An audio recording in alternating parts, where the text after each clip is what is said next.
stepping back, like I can't be perfect. And I felt like God was such a perfect God, which he is, and that my imperfections couldn't stand the chance of honoring him. So I decided to do what it is that I wanted to do in my life, still fearing him and like, yo, God, like I understand who you are, you're sovereign and all these things, but I can't do that. And I felt like I was God's only mistake. I'm like, look, so I was in the foster care system from 14 months old until I was adopted. Which But I was able to be in I was 7.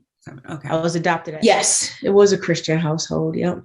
That's all we knew growing up was going to church and praying and singing songs and wearing dresses and, Vaseline on our faces and patent leather shoes and gloves and lace socks. Yep. Okay. And so you're living that lifestyle and going to church on a regular, but how was it also living on the east side of Buffalo, New York? East side of Buffalo, I mean, any side really has its ups and downs, but based off my perception and my perspective, it was a little rough.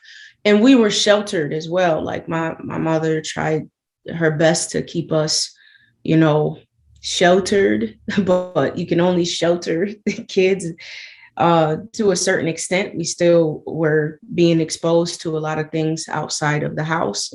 Um, Across the street, like towards my teenage years, across the street was a drug house. Next door was a drug house. My room, when I looked outside, I'd see, people buying drugs or getting high right in the alleyway between the houses. So there was drugs, there were violence, a lot of ups and downs. There was beauty at the same time. Yeah. It was a tight knit neighborhood, but there was also like, you know, don't come on my lawn type stuff. Just those types of things. Just highs and lows. It was life on the east side, pretty much. Wherever there are human beings, there's going to be some ups and downs, highs and lows, negativity, positivity, trials and triumphs. At the end of the day, being that my mother was a praying woman, Christian, did the best she could, which I thank God for. I think that's what helped me along the way. Okay. And when did you personally give your life to Christ? So this question is always interesting, right? Because growing up, like I loved God, I feared God, and I wanted to please him. Like very young age, I had such a yearning to understand truth and to understand God. And so, you go through the call and response, if you will, the salvation kind of lines, giving your life to God. So I guess technically you can say I was at a very young age, but I feel like at that age, not truly understanding what and how to live a lifestyle that's pleasing to God and have a relationship with God.